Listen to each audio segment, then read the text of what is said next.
함께 보실 하나님의 말씀은 열왕기상 22장 20절로 23절까지 말씀입니다. 열왕기상 22장 20절에서 23절 말씀입니다.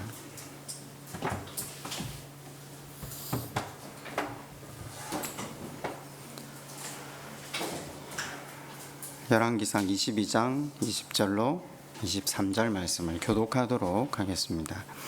여호와께서 말씀하시기를 누가 아합을 깨어 그를 길랏 라못에 올라가서 죽게 할꼬 하시니 하나는 이렇게 하겠다 하고 또 하나는 저렇게 하겠다 하였는데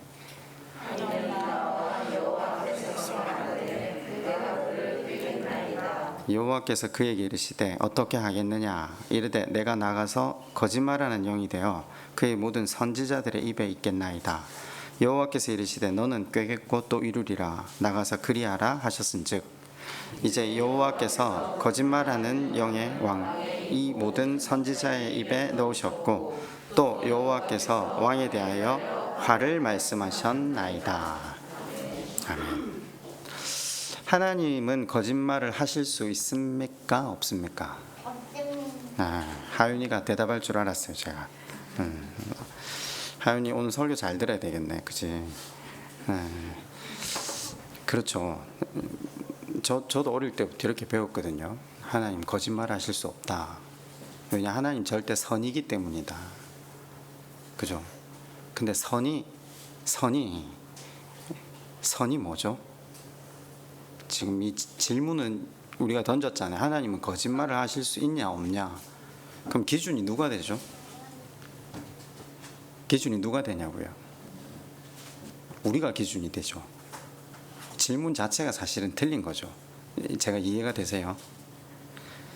우리 기준에서 뭐가 선인가 악인가를 판단하는 거잖아요. 그죠? 그럼 선은 뭔가, 선이 뭔가.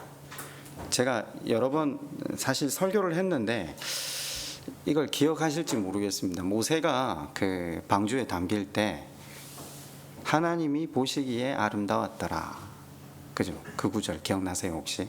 그게 어디에 나온다고 했죠? 창세기 1장 4절, 10절, 12절, 18절, 21절, 25절, 31절 7번 나오니까 눈치가 딱 채지시죠? 짓고 하나님 1장에서 지으시고 난 다음에 뭐라고요? 하나님이 보시기에 심히 아름다웠다. 예. 마지막 31절에 하나님이 보시기에 좋았더라. 제가 이렇게 그때 표현했는데 하나님 자기가 지어놓으신 만물을 보면서 자기 스스로 심취해서 스스로 거기에 감동하고 계신다? 그런 뉘앙스로 받아들일 수 있잖아요. 아니면 거기에 쓰인 단어가 히브리어 원문에 토브라는 단어를 쓰고 있어요. 하나님이 보시기에 좋았더라. 우리나라 사람들은 이걸 선이라고 번역을 했거든요. 토브를 선이라고 번역을 했어요. 근데 보세요. 지으시고 보시기에 좋았더라. 무슨 말이죠? 히브리어의 토브는요, 하나님이 기준이시다, 하나님이 역사하신다 이 뜻이거든요. 이걸 여러 번 아마 다시 성경 번역하시는 분들이 이야기를 많이 했다고 이야기는 하시더라고요. 우리 학교 교수님들이 그때 가셔서 개정개혁 번역에 담당을 하셨으니까 자 이제 그건 좀 접어놓고 자 선이 뭐라고요? 하나님이 기준이시다. 쭉 이어가는 게 선이 아니고 하나님이 기준이시다. 네, 그죠? 우리가 기준이 아니라 하나님이 기준이시다. 하나님이 역사하신다. 이게 참 저는 이걸 사실 여러 번 설교를 했기 때문에 우리 교회 교인들이 충분히 알아들을 거라고 생각은 하지만 지나고 보면 다시 잊으시고 제자리로 가 계신 시간들이 많아서 예를 하나 들어볼게요. 그냥 이건 예예요. 예를 현실화시키지 마시고 극대화시키지도 마세요. 저는 오늘 이제 제가 한동안 예를 들 때마다 우리 집 예를 드는데 요즘 우리 집 첫째가 예배 자리에 나오는 바람에 뭐 이야기를 주고받다가 이제 자기와 관련된 예를 들지 말아 달라고 하더라고요. 제가 예를 들게 사라져 버렸어요. 내가 깨닫는 게 주로 아이들하고 이 관계를 통해서 깨닫는데 저희 집 아이가 이제 공부를 열심히 안 하니까 제가 그런 조건을 한번 내걸었어요. 야, 네 반에서 1등하면 내가 한 3만 원 선 정도에서 내가 네 원하는 걸 하나 사주겠다 이랬거든요. 동기부여가 되는지 공부를 좀 하더라고요. 그래서 어느 날 갑자기 그럼 내가 전교 1등을 하면 뭘 사주겠냐 하더라고. 네가 원하는 거 다 사주겠다. 거짓말이죠. 거짓말이잖아요. 얘가 원하는 거 다 사줄 수 있는 형편은 안 되거든요. 근데 왜 제가 거짓말을 했죠? 얘가 성실하고 여기에 매달렸으면 하는 바람이 있기 때문이죠. 뭐 세상에서 성공하고 이런 게 아니라 성실을 훈련하고 그래서 자기가 맡은 영역에 최선을 다하기를 바라는 마음이 있기 때문에 내가 네 원하는 거 다 사주겠다. 거짓말 할 수 있어요. 부모는 자식이 잘 되기를 바라는 마음으로 이 아이가 발라지기를 바라는 마음으로 그런 조건을 내어 걸 수 있는 마음이 있다는 거죠. 제가 예를 그냥 하나 든 거예요. 하나님은요, 사람을 죽이실 수도 있고요, 살리실 수도 있고요, 그 사람들을 살리기 위해 자기를 죽이시기까지 해요. 수단과 방법을 가리지 않으세요. 이걸 성경을 통해 보실 수 있어야 돼요. 하나님은 계속해서 그 일들을 해나가고 계시는 거죠. 그게 하나님의 열심인데 우리는 뭐라고 하느냐면요, 어떻게 하나님이 거짓말을 할 수 있어, 악을 사용할 수 있어, 그 사실 우리가 기준이 되는 거죠. 아니요, 하나님의 기준은 하나님, 아까 제가 토부가 뭐라고요? 하나님이 기준이시고 하나님이 역사하신다. 하나님이 기준이 되셔서 뭘 이루어 가시죠? 우리에게 이미 주신 구원을 하나님 그분의 열심과 방법대로 이루어 가시는 게 선이에요. 예. 거기서 우리가 틀렸니 많이, 우린 그런 시련 싫어하거든요. 그죠? 우리 광야 싫어하잖아요. 근데 그분은 그것이 우리의 구원을 이루는 방법이다. 야고보서가 결정적으로 이야기를 우리한테 던지지 않습니까? 자, 보세요. 오늘 본문에 지금 거짓이 나오잖아요.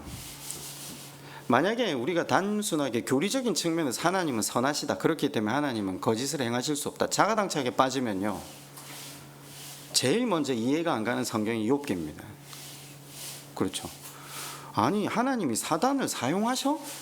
부복하고 있잖아요, 하나님 전에. 그러고 하나님이 그거 내기를 하잖아요. 사람 가지고 지금 무슨 짓을 하시지? 그런데 아시다시피 제가 몇 번 설명을 드렸지만 여러분, 이게 사실 완벽하게 이해는 못 가실 거예요. 제가 하나님께서 자연 법칙에 얽매여 있는 욥과 욥의 친구들, 인과응보 한 대로 받는다, 최선을 다하면 더 좋은 거 주신다. 자, 그 법칙에 매달려 있는 인생들을, 그걸 다 깨트려 가지고 어디로 데려가신다고요? 내가 천지를 지을 때 네가 앞에 있었니? 내가 바람을 지을 때 네가 앞에 있었니? 그 말씀을 하시잖아요. 갑자기 창조의 법칙으로, 복음의 법칙으로 데려가시는 거거든요. 그 인간이 언제 그 하나님 복음 아래 바짝 무릎을 꿇게 되죠?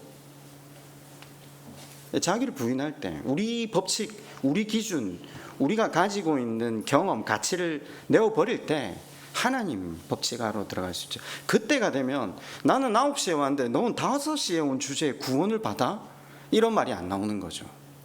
이해가 되십니까? 근데 우린 여전히 자연 법칙에 속해 있거든요. 그러니까 화가 나잖아요. 아니, 어떻게 일평생 하나님 말씀대로 제대로 살거나 헌신하고 헌신 섬김에 안 살아놓고 죽기 직전에 하나님 예수 그리스도를 고백해서 구원을 받아?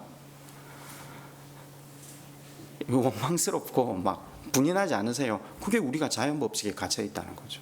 하나님 우리를 깨뜨리셔서 우리가 어떤 존재인지를 보게 하심으로 우리가 누리고 있는 이 구원이 얼마나 일방적인 하나님의 은혜라는 거 하나님이 보게 하겠다는 거죠. 그게 선입니다.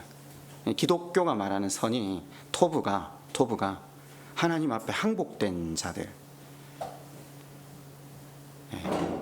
그들이 하나님이 드디어 기준이 되시고 하나님이 하시는 일 가운데 순복하게 되는 것, 그게 하나님 하시겠다는 겁니다. 좀 이해는 되셨죠? 제가 이 토부에 대한 문제를 가지고 한 몇 차례 더 조금 설교를 이어갈까 해요. 왜냐하면 이게 정돈이 안 되면요, 성경 전체의 문제들을 못 풀어냅니다. 우리가 여기 딱 갇혀버리면, 지금 왜 우리가 의에 대해서 배웠잖아요. 사실 토부도 같은 맥락이거든요. 의가 도덕과 윤리, 선도 도덕과 윤리로 되어 있거든요. 이걸 뚫고 나오지 못하면 하나님이 기준이 되셔서 일하시는 이걸 우리가 이해를 못 받아들이는 거죠. 그래서 먼저 이 거시적인 시각에서 하나님은 거짓말을 하실 수 있는가? 한다면 왜 하는가? 그죠? 제가 아까 말했잖아요. 거짓말을 제가 요한이한테 한다고 했잖아요. 왜 한다고요? 왜 한다고? 목적을 이루기 위해서. 하나님 하세요. 그러면 하나님의 그 목적을 이루기 위해 거짓의 영도 사용하신다면 또 어떤 영도 사용하시죠? 성령도 사용하시죠. 왜? 두 가지가 똑같이 사용되는 거예요. 그냥 하나님 섭리 아래서 선용된다고 교리에도 나와 있거든요. 선용이 되는 거예요. 근데 우리는 이건 잘못된 거고 이건 바르다고 이야기를 하거든요. 아니요. 하나님 다 사용하세요. 그러면 여기서 이제 질문을 던지는 게, 우리가 그 거짓의 영, 사단과 동행할 것인가, 하나님의 영과 동행할 것인가, 그거 선택할 수 있는 거예요. 안 그렇습니까? 그 여러분은 사단과 동행하고 계세요? 아니면 하나님의 영과 동행하고 계세요? 또 질문을 하면 굉장히 또 거기에 의미심장한 답들이 또 숨어 있겠죠. 우리가 선택할 수 있거든요. 선택할 수 있잖아요. 우리가 나는 무엇에 충동을 받아 사는가 질문을 제가 던졌잖아요. 2주 전에 설교하면서. 내 목적과 동기는 무언가? 나는 무엇의 조언을 따라 살고 있는가? 나는 하나님의 의견을 세상 사람들의 의견 중에 하나로 받아놓고 견주어 가면서 살고 있지는 않는가? 그럼 누구와 동행하고 살고 있는 거죠? 사단과 동행하면서 살고 있는 거죠. 그렇지 않습니까? 그랬다가 또 주일날 교회 오면 하나님께서 일 바라시지 않는구나. 그럼 또 하나님의 영과 동행하기 위해서 또 기도하고 말씀 앞에 서서 회개하고, 이 반복하는 거예요. 우리가 이 거짓의 영과 사로잡혀 산다는 게 뭔가 특별한 걸로 받아들이실지 모르는데 아니요. 그렇게 받아들이시지 말고요. 하나님의 영도 매주 성경을 보고 말씀과 기도와 성례로 나오는 우리에게 임하시기를 원하시듯이, 세상의 악한 영도, 세상의 악한 논리들도 우리 안에 역사하기를 원하지만 우리가 그것에 사로잡혀서 살잖아요, 때로는. 그런데 또 때로 나오기도 하죠. 우리가 선택하면서 살 수 있어요. 성경은 그걸 이야기해 주려고 하는 거예요. 우린 자꾸만 악령이라면 씌어가지고 거기에 사로잡혀 사는 건데, 아니요, 그 과정을 들여다보면 이 사람이 그걸 계속해서 자기 욕망대로 살아서 그걸 선택해서 그와 동행하다가 그 비참한 결론을 맞는 거예요. 성령과 동행하는 것도 똑같은 과정이 있다는 걸 오늘 말씀을 통해 이제 살펴보자는 거죠. 그래서 사실 오늘 제목을 누구와 동행할 것인가, 원래 그렇게 잡으려고 하다가 그럼 또 뻔하니까 사람들이 또 안 듣겠구나 싶어서 하나님은 거짓말을 하실 수 있는가. 한번 봅시다. 본문을 보면요, 남한국 유다 이걸 먼저 해야 돼요. 지난주 아합이 회개했잖아요. 겸비해서 하나님 앞에 나아갔다가 우리처럼요. 근데 또 세상을 보니까 또 땅에 욕심이 생긴 거죠. 또 돈에 눈이 멀고 또 성공에 눈이 먼 거죠. 그래서 다시 돌아간 거예요. 그죠? 다시 돌아간 거예요. 이게 단서예요. 이게 하나님의 영과 동행하느냐 사단과 동행하느냐, 이게 단서예요. 결정적으로 이게 단서예요. 자, 욕망의 눈 다시 머니까 뭘 선택하는 거죠? 유다왕 불러가지고 함께 길르앗 나무 치러 가자. 그랬더니 여호사밧이 뭐라고 합니까? 여호와의 말씀이 어떤지 물어보자. 그 400명의 선지자를 모아요. 400대 1. 어디서 많이 들어본 이야기 아닙니까? 18장의 갈멜산 사건. 똑같은 일이 또 벌어지고 있는 거죠. 근데 그 400명의 거짓 선지자들이 뭐라고 합니까? 올라가소서 11절이죠. 그나의 아들 시드기야는 자기를 위해 철로 뿔들을 만들어 가지고 말하되 여호와의 말씀이 왕이 이것들로 아람 사람을 찔러 진멸하리라 하셨다 하고, 길르앗 나못으로 가면 승리를 얻습니다. 400명 모두가 이야기를 하는 거죠. 왕의 손에 넘겼습니다. 자, 그랬더니 여호사밧이 저 400명 저분들 말고 또 여호와의 선지자가 있느냐 그랬더만, 일단 엘리야가 먼저 생각났을 건데 엘리야 부르지도 않았다고 했잖아요. 미가야.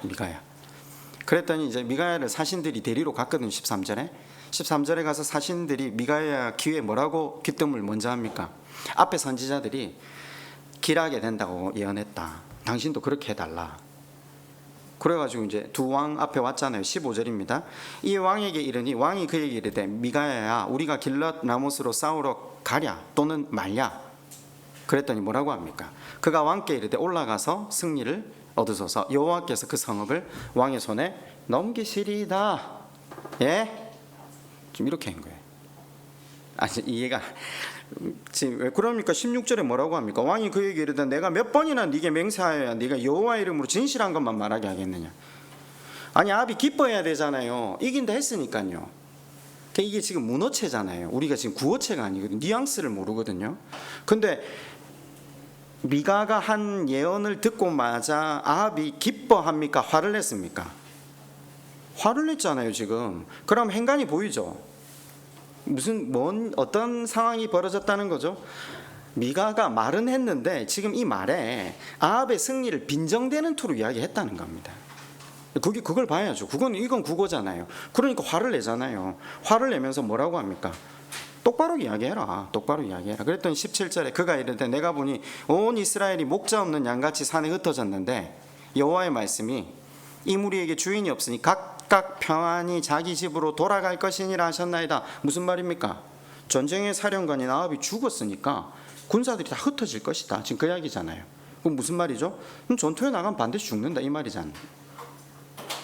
여기까지 쉽잖아요. 그죠? 그러면서 미가야가 이르되 오늘 우리가 읽은 지금 누가 아합을 깨워서 그를 길랏 라못에 올라가서 죽게 할고 거짓의 영을 그에게 보내어서 온 선지자들의 마음을 미혹해 해서 아합으로 하여금 그 길을 선택하게 할 것이다. 그 이야기를 한 거죠. 제가 지금 저를 보셔야 됩니다. 이제 성경을 보시지 말고 그 이야기를 했잖아요. 그럼 두 가지를 다 이야기한 거죠. 올라가면 죽는다 하는 것과 거짓의 영을 너에게 보내서 이 400명을 미혹해서 지금 너한테 말하고 있는 거다 이야기를 했죠. 지금 아합한테 남은 건 뭐죠? 선택하는 거잖아요. 이해가 되시죠?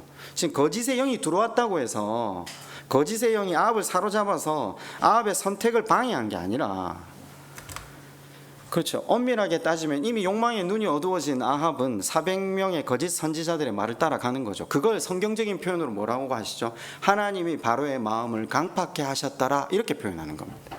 예. 선택의 길은 여전히 있잖아요. 앞에 모세도 있고요. 거짓 선지자들도 있는 거예요. 내가 선택을 하는 거예요. 근데 그 선택하는 과정을 하나님께서 뭐라고 하십니까? 하나님께서 그들을 강팍하게 하셨더라. 거짓의 영을 사용하셨더라. 지금 이런 표현을 쓰시는 거죠. 24절에 보면 시드기야가, 거짓 선지자의 대표인 시드기야가 와서 미가의 뺨을 치면서 여호와의 영이 니한테만 가냐, 내게도 말씀하셨다. 그러니까 이 사람들이 전부 다 여호와의 영을 받아서 예언하고 말씀을 풀었다 이 말이거든요. 제가 이걸 보면서 요즘 유튜브만 보면 온 전신에 무슨 축사하고 맞죠, 예언하고 막 그런 것들이 제법 있잖아요.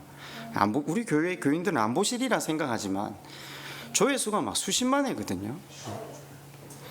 근데 아직 21세기에 아직도 그 짓을 하고 있구나. 성령께서 하시는 일이 사도행전을 보면 뭐라고 이야기를 해도 우리는 그런 것 까란 것 없이 우리 눈에 보이는 신적인 거, 그 거짓 영이 미혹하는 거잖아요. 말씀하고 아무 무관한 거잖아요. 하나님 뜻과 아무 상관이 없거든요. 하나님 뜻은 우리에게 이미 주신 구원을 우리 가운데 이루어 가시는 거잖아요. 근데 그거하고 무슨 상관이 있어요? 아무 그게 없는데도 사람들이 그걸 보고 그것에 미혹되어서 거기에 삶을 들이기 시작하거든요. 우리가 선택하는 거죠. 엄밀하게 말하면 이 사람들은 그 영을 받고 그 영에 의해서 계시를 받았기 때문에 확신하고 가는 겁니다. 그렇죠. 거기 나오는 전도사님들, 거기 나오는 목사님들, 자기가 그 영을 받다니까요. 하나님이 언제 계시하셔가지고 언제 오신다는 영을 들었다니까요. 거짓 영에 의해서 들은 거죠. 근데 성경은 일반적인 원칙을 가리키잖아요. 다시는 내가 사람을 통해서, 아니 예수님도 내 아버지가 언제 오실지 나도 모른다고 갔는데 그날은 아버지만 아신다고 이야기를 실컷 하셨는데 다 받았대요. 그럼 거짓 영이죠. 근데 미혹된 사람들은 그 영에 미혹된 채로 살아가는 게 지금 이 땅의 현실이라는 거죠. 오늘도 수없이 많은 사람들이 미혹된 영에 빠져서 살아가고, 우리도 돈의 논리로, 성공의 논리로 내일을 보장하는 것이, 안정된 내일을 보장하는 것이 하나님 아니고 다른 것에 미혹돼 살아가잖아요. 그걸 또 서로 조언하네요. 그럼 누가 거짓 선지자죠? 아니 한번 물어봅시다. 주식이, 부동산이 다른 무언가 안정된 자리가 내일 보장한다고 서로 조언하잖아요. 그럼 누가 거짓 선지자죠? 이제 이게 결정적인 포인트죠. 우리 가운데 거짓 선지자들이 넘친다니까요. 갈멜산에서 오늘 죽어도 아무 문제가 없는 거짓 선지자들이 우리 가운데 있다니까요. 근데 우린 거짓 선지자들, 특별한 저런 뭐 죽기 사역하고 저런 미혹된 영을 받은 거짓 선지자들만 거짓 선지자라고 생각하는데 아니에요. 여러분, 진짜 예언자는 지금 어떻게 됩니까? 26절에 보면 미가야 가다라. 그리고 내가 돌아올 때까지 이 사람 떡하고 물 조금만 주라. 그랬더니 미가야가 딱 들어가면서 뭐라고 합니까? 저는 미가야가 이 사람이 정말 난 네가 살아서 돌아오면 내 손에 장을 지진다고 딱 들어가거든요. 대단하구나. 진짜 예언자들 치고 고난을 당하지 않는 사람이 있는가? 여러분, 우리 지금 만인 제사장 시절을 살아가고 있어요. 그죠? 잘 기억하셔야 돼요. 우리가 말씀을 맡은 자잖아요. 이 개념 이해하시죠? 제가 더 큰 개념을 좀 설명하면 오늘 설교가 안 될 것 같아서, 구약에는 제사장만 제사장이 되는 길 이외에도 제사장이 될 수 있는 길을 열어놓으셨잖아요. 나실인 누구든지 여호와께 서원하여 독주를 멀리하고 머리에 삭도를 대지 아니하고 부정한 것을 멀리하면 나실인이 되어서 여호와 하나님을 섬기는 일에 제사장의 역할에 동참할 수 있게 해놨거든요. 길을 열어놓으셨잖아요. 지금 만인 제사장 이 시절에도 하나님께서 그 길을 열어놓으셨잖아요. 그래서 이제 우리는 모두 하나님께서 주신 말씀 성경을 받았기 때문에 우리 스스로가 실은 말씀을 맡은 자잖아요. 목사가 설교를 잘못해서 내가 그 일로 갔다, 그래서 선생된 자들 내가 너희들 반드시 심판하겠다, 성경이 몇 번 이야기하고 있는 거고요. 그건 당연히 목사된 자들이 받아야 될 문제고요. 그러나 성도들도 자유하지 못하다는 거죠. 각자 우리 말씀을 받았거든요. 이 당시에는 간혹 꿈이나 계시, 환상으로 일하셨지만 이제는 그렇게 일하시지 않아요. 우리는 말씀을 줬거든요. 말씀 속에서 오늘을 보라는 거예요. 말씀 속에서 내 배우자, 내 부모, 내 형제를 왜 내 곁에 두신지 보라는 거예요. 말씀 속에서 어떻게 걸어야 내일이 소망이 되는지 봐야 되잖아요. 그 말씀 가운데 우리가 오늘 해야 할 것을 선택하고 하지 말아야 될 것을 물리라고 하잖아요. 그럼 여러분은 말씀을 따라서 주변에 조언하고 내 삶을 인도해가고 계십니까? 이제 이게 우리한테 관건이죠. 우리한테 말씀을 맡겨주셨잖아요. 우리가 받은 말씀을 어떻게 사용하고 있고 어떻게 조언하고 있고, 그걸 보면 우리가 이 400명의 거짓 예언자와 다를 바가 없는지, 혹은 미가 편에 서 있는지 알 수 있겠죠. 저는 이게 굉장히 심각하다고 생각하거든요. 왜냐하면요, 수없이 많은 사람들이 자기가 옳아요.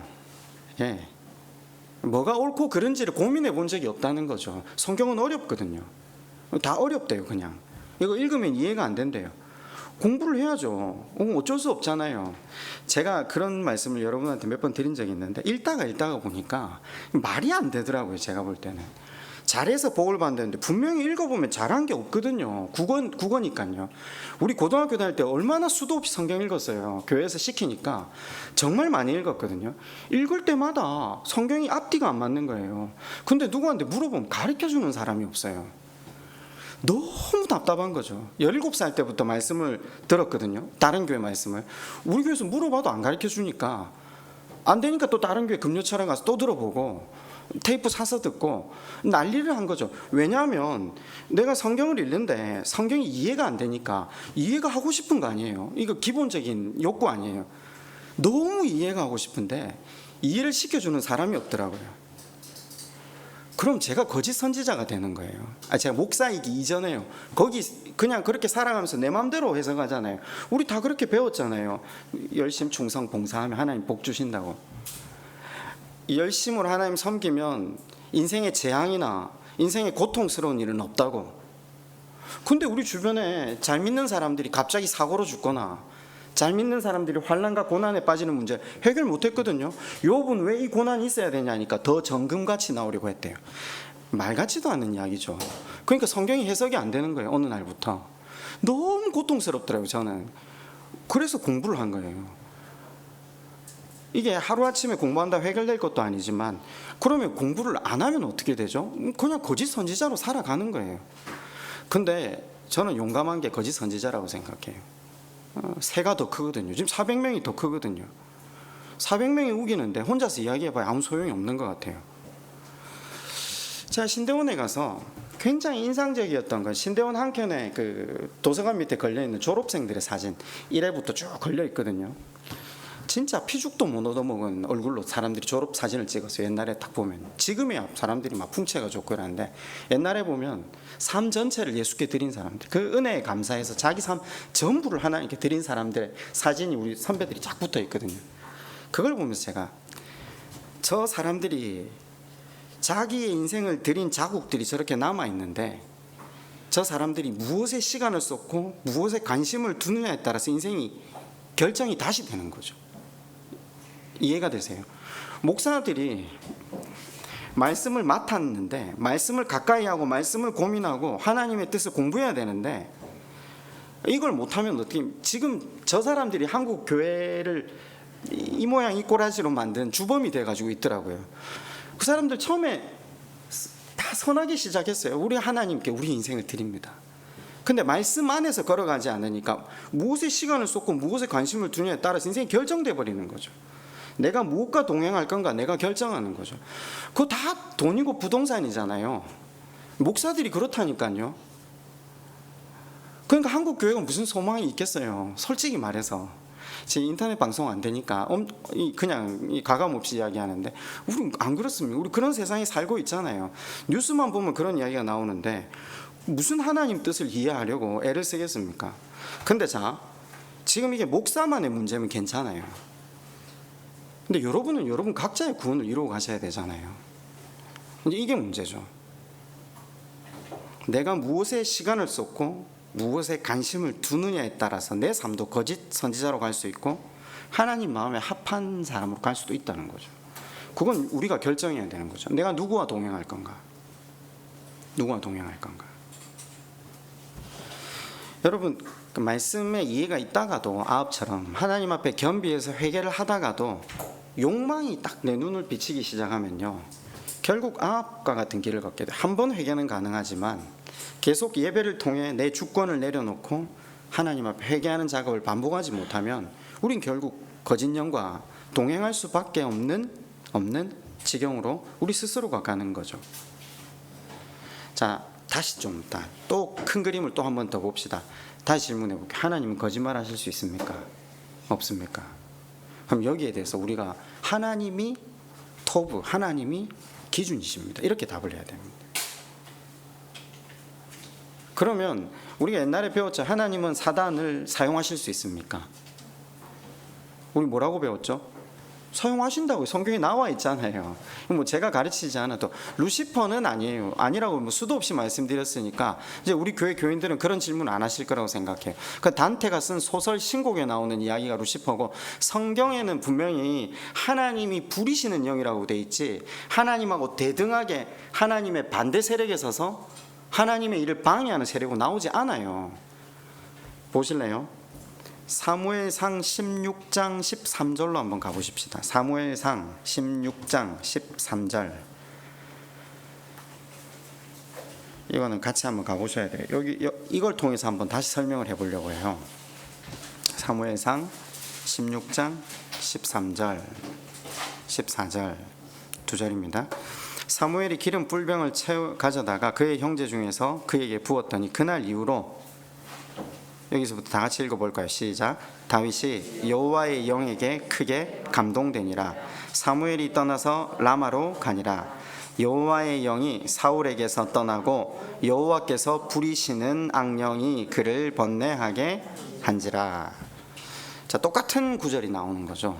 그렇죠. 하나님의 영이 떠나가는 사울, 하나님의 영이 함께하는 다윗. 문제는 하나님이 부리시는 악신 사단이 역사한다.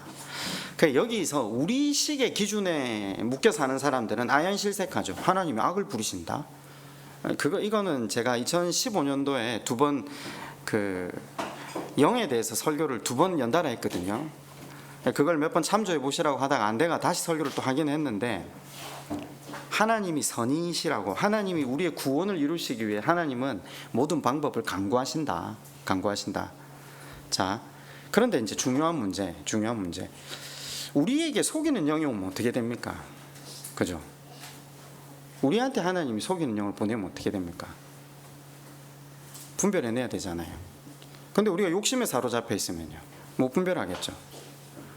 그걸 하기 위해서 우리가 뭐를 하죠? 예배 드리는 거죠. 하나님과 동행하기 위해서 우리가 애를 쓰는 거죠. 원래 하나님 우리하고 동행하시려고 애를 쓰고 계시는데 우리가 해야 될 것이 뭐죠? 하나님 앞에 나아가는 것, 내 자주성을 내려놓고 하나님께 나를 맡기는 것, 그건 우리가 해야 되는 거거든요. 순종하려는 몸부림이 있어야 되거든요. 듣기만 해서는 안 되거든요.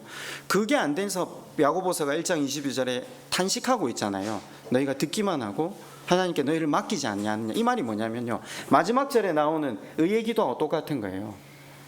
너희가 그냥 뭐 듣기만 하고 너희 필요할 때는 세상을 선택했다가 너희 구원이 필요할 때 하나님께 갔다가 진짜 그러지 말고 진짜 하나님 앞에 의의 기도 항복하고 하나님께 온전히 너희를 의탁하지 않을래? 그 이야기였잖아요. 우리가 거짓의 영과 동행하지 않고 하나님의 영과 동행할 수 있는 방법은 딱 한 가지입니다. 하나님 말씀에 우리를 독려매는 겁니다. 그것 이외에는 방법이 없습니다. 그렇잖아요. 그 하나님 말씀에 우리를 독려매는 방법이 뭡니까? 예배 드리는 거죠. 말씀 앞에 나를 비추고 기도하는 거죠. 말씀을 통해 내가 누군지를 다시 깨닫고 기도를 통해 다시 내 주권을 하나님께 옮겨드리는 거죠. 다윗, 사울을 보면, 자, 조금 더 여기서 한 걸음 더 또 떼서 거시적인 그림으로 한번 봅시다. 제가 이 설교가 참 그렇죠. 한 가지만 딱 설명하고 끝내버리면 좋은데 하나를 그릴 때 옆에 걸 같이 그려가 머릿속에 개념을 잡으면요, 정말 성경이 수월해진다니까요. 네. 그럼 하나님 뭐 때문에 거짓 영들 보내고 하나님 영을 같이 보내고 있냐? 그걸 알아야 되잖아요. 뭐 때문에 합니까? 뭐 때문에 하냐? 16절에 보면, 16장 13절에 보면 다윗이 여호와의 영에게 크게 감동되니라 이렇게 돼 있죠. 그날 이후에 여호와의 신에 크게 감동되니라. 여기 그 히브리 원문에 보면 지속적으로 진행형이라는 단어를 쓰고 있거든요. 근데 반대로 14절에는 여호와의 영이 사울에게서 떠나고 여호와의 부리시는 악령이 그를 번뇌하게 한지라 할 때는 앞에 여호와의 영이 사울에게도 임했었는데 사울에게 임했을 때는 지속적이지가 않아요. 띄엄띄엄이라고 돼 있어요. 성경이 원문에는 그렇게 돼 있거든요. 이게 무슨 말이냐면요, 어떻게 하면 여호와 하나님과 동행하고 어떻게 하면 띄엄띄엄 갈 수 있냐, 지금 이야기잖아요. 쉽죠. 저는 이걸 답은 이미 말씀드렸는데 다윗과 하나님이 동행할 수 있는 방법이 뭐였죠? 듣고 말씀대로 순종하려고 애를 썼다는 거죠. 네. 자기의 한계를 하나님 앞에 내려놓고, 실패는 둘 다 똑같이 했잖아요. 그렇잖아요. 우리가 어떤 교회 안에 어떤 사람들을 보면서 누가 하나님의 영에 사로잡혀 있고 누가 악령에 사로잡힌지 몰라요. 엄밀하게 말하면 그거 다 돈 욕심이 있거든요. 다 성공에 눈이 멀어 있거든요. 뭐 구분이 안 된다니까요. 다윗하고 사울하고 우리는 구분을 하지만 둘 다 번뇌 속에 살아요. 똑같이 사울 번뇌 안 했을까요? 끊임없이 번뇌했겠죠. 다윗 번뇌 안 했습니까? 알다시피 남의 아내도 취하고 그 남편도 살해한 인간인데요. 번뇌로 치면 이 사람이 훨씬 더 했을걸요. 그러고 겉으로 볼 때는 이 사람이 성령과 동행하는 사람이 아니라 오히려 사울이 성령과 동행하는 사람 같지 않아요? 왜냐하면 우리가 기준이 되기 때문에 성령이 동행하면 기쁘고 행복하고 누리고 감사하고 이게 머릿속에 데이터가 나와 있거든요. 진짜 그래요. 이 질문에 대해서 대답하셔야 돼요. 진짜 그래요. 여호와의 신이 임하면 성경에는 뭐가 시작되죠? 시련이 시작돼요. 광야가 시작돼요. 대부분 그래요. 여호와의 영이 다윗에게 임하고 난 다음에 다윗이 어디로 갔죠? 광야로 가잖아요. 예. 그래서 성령이 하시는 일이 뭐죠? 하나님의 뜻을 조명하고 하나님과 교제케 하시잖아요. 그래 하나님의 마음을 알게 하시잖아요. 다운로드가 되는 게 아니기 때문에 광야에서 시련을 통해서 사람으로 빚으셔가지고 그의 자아가 깨트려지면서 하나님 마음에 합하는 것으로 끌고 가시잖아요. 야고보서가 그 이야기를 하죠. 인내는 믿음을 만들어내고, 그죠? 시련은 인내를 만들어내고 그 인내를 통하여 온전함을 이루게 된다. 이 광야가 고난이 환란이 그러니까 조명과 교통이 단숨에 안 됩니다. 말씀이 단숨에 안 깨달아집니다. 그걸 다윗의 여정을 보면서 계속해서 하나님께서 다윗을 광야로 초대하고 나서부터는 쫓기고 배신당하고 올무에 걸리고 도망가고 동굴에 숨고 망명생활하고 벼랑 끝에 몰리고 훈련을 강하시는 거죠. 그래서 자기 인생이 유한한 인생임을, 자기를 온전히 보게 되고 하나님을 온전히 의지하는 사람, 하나님 나라를 이루는 사람으로 하나님 빚어가시는 거죠. 이걸 넓은 맥락에서 보셔야 됩니다. 근데 이걸 인간에게만 행하시지 않았어요. 누가 먼저 보여주셨죠? 예수님한테 성령이 비둘기같이 그의 위에 임하고 나서 뭐라고 하죠? 어떤 일이 그 다음에 벌어지죠? 성령께서 그분을 어디로 인도하시죠? 광야. 기억나십니까? 그리고 하나님의 시험, 시련, 훈련이 시작되는 거죠. 그걸 예수님이 보여주셨어요. 예수님 스스로가 거기에 하나님의 나라가 어떻게 우리 가운데 이루어지는가, 그걸 통해서 우리한테 보여주신 거예요. 그 왜요? 왜 우리 가운데 이 성령이 왜 이런 식으로 일을 하시죠? 사실 성령과 동행하는 게 막 기쁘고 아름답고 즐겁고 행복하고 이쪽으로 생각하시지 마시고, 어제 그랬잖아요. 야고보 사도가 그게 안 기쁘다는 걸 안다니까요. 그러니까 명령을 하고 있는 거죠. 기뻐하라. 왜냐하면 반드시 하나님께 좋은 걸 주시려고 하기 때문에. 그 야고보서를 나중에 보시면요, 왜 하나님께서 시련과 광야를 통해서 하나님의 영이 광야로 인도를 하시는가? 우리는 고통이 우리를 삼키기 전까지는 하나님께 복종을 하지 않기 때문에. 고통이 우리를 삼키기 전까지는 우리는 하나님 앞에 복종을 하지 않습니다. 야고보서는 어떻게 표현하냐면, 우리의 자아가 박살이 나지 않고는 우리가 하나님을 온전히 의지하지 않기 때문에, 하나님을 알려고 하지도 않고 하나님 중심으로 살려고 하지도 않고 말씀에 깊은 관심도 없다라고 합니다. 자기중심적인 인생은 하나님 다스림과 통찰에 안 살아가거든요. 하나님 나라 못 이루잖아요. 그럼 복된 삶이 아니기 때문에 성령께서 우리를 어디로 끌고 가신다고요? 광야로. 그래서 고난이 끝이 없고 근심에는 심이 없는 것처럼 여겨질 수 있지만 기억해야 됩니다. 그때 뭘 기억해야 됩니다. 이 훈련은 하나님의 아들이신 예수 그리스도도 받으셨고, 이 훈련은 우리의 죄의 대가로 나타나는 게 아니라 우리의 아들됨을 보여주는 성령의 역사라는 것을, 하나님의 진노 아래 사는 것이 아니라 하나님께서 구원을 이루어 가시는 그분의 훈련장 안에 있다는 것을, 그게 욥기가 보여주는 거라니까요. 똑같은 겁니다. 앞에서 했던 이야기는 뒤에서 똑같아야 됩니다. 광야는 성령이 계시지 않는 곳을 의미하는 게 아닙니다. 성령은 광야에 임재하신다는 걸 기억해야 됩니다. 제가 주일날 그 표현을 했는데, 김성현 목사님 그날 광야로 가자 설교 듣고 제가 목사님 집에 갈 때 그런 얘기를 했어요. 형님 혼자 가라고. 그랬더니 제 손을 잡더만, 에이 왜 그러냐고, 같이 가자고 하시더라고요. 나 가고 싶지 않다고. 그래서 제가 뭐라 했냐면, 어차피 질질 끌려갈 거니까 난 질질 끌려갈 거라고. 이게 우리 마음 아닙니까? 이게 우리 마음 아닙니까? 성령과 동행한다는 건 지금 그 하나님의 인도하심에 우리를 맡긴다는 거거든요. 그잖아요. 근데 불순종하고 싶은 마음이 솟아나잖아요. 왜요? 돈이 좋거든요. 내 마음대로 하고 싶거든요. 나는 하나님 손에 빚어져서 하나님 나라 이루는 것보다 내가 이 땅에서 누리는 게 훨씬 낫다고 생각하니까, 그러니까 사울에게서 성령이 떠나는 겁니다. 이해가 되시죠? 반복적인 불순종 때문에. 근데 둘 다 불순종을 많이 했잖아요. 사울하고 제가 아까 비교했지만 다윗하고 겉으로 볼 때는 다윗이 훨씬 불의하다니까요. 사울의 불순종은 뭐죠? 사무엘 오기 전에 그 메시가 먼저 제사 드린 거잖아요. 제사를 안 드린 것도 아니고 드린 건데요. 뭐 결정적이라고 해도 아각 살려준 거, 불태우라고 했는데 안 태운 거, 그거 다 돈이잖아요. 아까워서 백성들하고 나눠 가지려고 한 거. 그게 성령이 떠나셔야 할 만큼 큰 죄입니까? 지금 우리가 선의 기준이 달라요. 선은 누가 기준이라고요? 우리의 선의 기준으로 볼 때는 사울이 훨씬 더 나아요. 다윗이 훨씬 악한 인간이에요. 그렇잖아요. 기억나세요? 사무엘은 세습을 하잖아요. 이 인간이.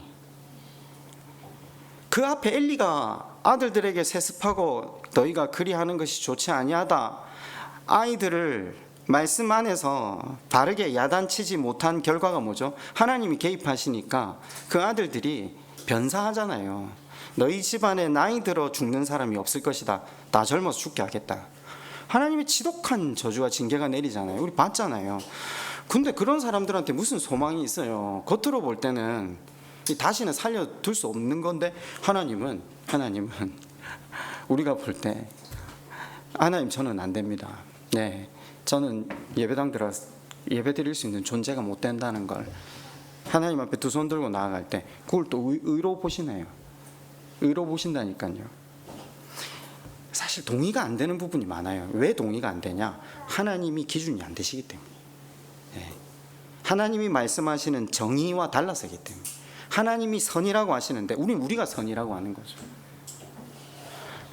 여러분, 그 성경에서 말하는 선은 하나님과의 바른 관계입니다.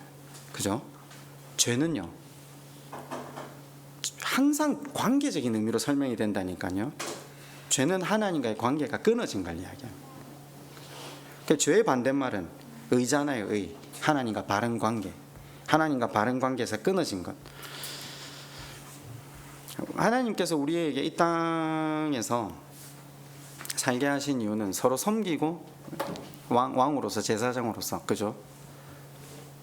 희생하고 그 다스림과 통치 가운데 살아가라고 했는데, 지금 우리는 사단의 영을 쫓은 결과로 인해서 이기적인 존재로서 서로 경쟁하고 짓밟고 이기기 위해서 나만 살면 된다는 말씀대로, 지어진 목적대로 살지 않고 내 방식대로 사는 거죠. 그 사람들에게 일어나는 공통점이 뭐라고 했습니까? 번뇌. 사무엘상 16장 14절 아까 읽으셨죠? 여호와의 영이 사울에게서 떠나고 여호와께서 부리시는 악령이 그를 어떻게 한다고요? 번뇌하게 한지라. 잠을 못 자는 이유가 있고 마음에 병이 드는 이유가 있고, 악령이 들어와 사로잡은 게 아니라 잘 기억하세요. 성령도 지배하시지 않고요, 악령도 지배하지 못해요. 내가 선택하는 겁니다. 내가 선택해서 그 번뇌 속으로 걸어 들어가는 겁니다. 내가 내 영을 망치는 겁니다. 내가 고통 속에 살아가는 겁니다. 제가 주일날 청년부부하고 말씀 나누다 그랬어요. 아니, 지금 돈을 어느 정도 벌고 있는데도 누리지를 못해요. 감사도 없고요. 늘 거기 매여서 살아요. 내일에 대해서. 내일이 불안하니까, 제가 볼 때는 이 나이에 그 정도 벌면 진짜 많이 벌고 행복하고 누리고 살 수 있는데, 내일 때문에 지금 아무것도 못하고 사는 거예요. 하면서도 불만이고 하면서도 원망이 돼요. 그래서 제가 그런 말이 있어요. 내일 하나님 걷어가시면 우리 다 끝인데, 하나님께서 주신 것에 감사하고 만족하고 누리며 살아가면 안 되냐? 왜 자꾸 세상 사람들 말을 듣고 내일만을 바라보면서 사냐? 그 내일 하나님 주관하신다. 근데 거짓 영에 미혹되어 사는 사람들은 날마다 번뇌 속에 살아가는 거죠. 번뇌. 여러분은 어떠세요? 여러분 하나님과 동행하며 사십니까? 아니면 세상의 조언에 귀를 기울여 사단과 동행하며 살아갑니까? 우리 삶의 결과물은 우리가 스스로 선택해서 받아드는 것 아니겠습니까? 오늘 하나님께서는 우리와 동행하길 원하십니다. 오직 하나님, 우리가 보냈다가도 하나님 또 그 옆에 오셔가지고, 제가 그랬잖아요, 구걸하시는 하나님, 함께 좀 있어달라고. 제가 그 표현을, 이 하나님이 구걸하신다는 표현을 제가 사실 전혀 이해를 못하다가 아이들 낳고 아이를 기르면서 제가 절절하게 느꼈어요. 제가 우리 아들한테 그랬거든요. 아빠 거기 왜 왔어요? 이러길래 네가 보고 싶어서. 그랬더니 집에서도 봤잖아요. 이러길래 나 네가 보고 있는데도 보고 싶다. 이해를 못하는 거죠. 이 자녀가 이해를 못하잖아요. 근데 부모 된 자들은 그 마음을 이해를 하잖아요. 우리 하나님 그런 마음이시니까 우리에게 사실 하나님 동행하기 위해서 불철주야를 애쓰시는 거죠. 그런데 그러면 거짓의 영이 우리한테 많이 오겠습니까? 하나님 많이 일하시겠습니까? 그건 뭐 게임이 안 되잖아요. 그런데도 우리는 그 하나님을 믿고 신뢰해서 그 하나님 안에 안겨서 걸어가는 것보다 당장 아픈 게 싫고 당장 고통스러운 게 싫고 당장 내가 빚어지는 게 싫다는 게 우리의 사고의 수준이죠. 신앙의 세월이 하도 지나도 야고보 사도가 탄식하듯 하나님을 믿고 하나님께 몸을 온전히 의탁하는 사람들이 많이 없습니다. 모쪼록 이 밤에 우리 한번 그렇게 한번 기도할까요? 하나님께서 우리를 우리 자신보다 더 사랑하심을 압니다. 그 하나님께 우리를 좀 완전히 의탁해서 날마다 하나님과 동행하는 삶이 이어지게 해달라고 우리 시간 그렇게 먼저 한번 함께 기도할까요?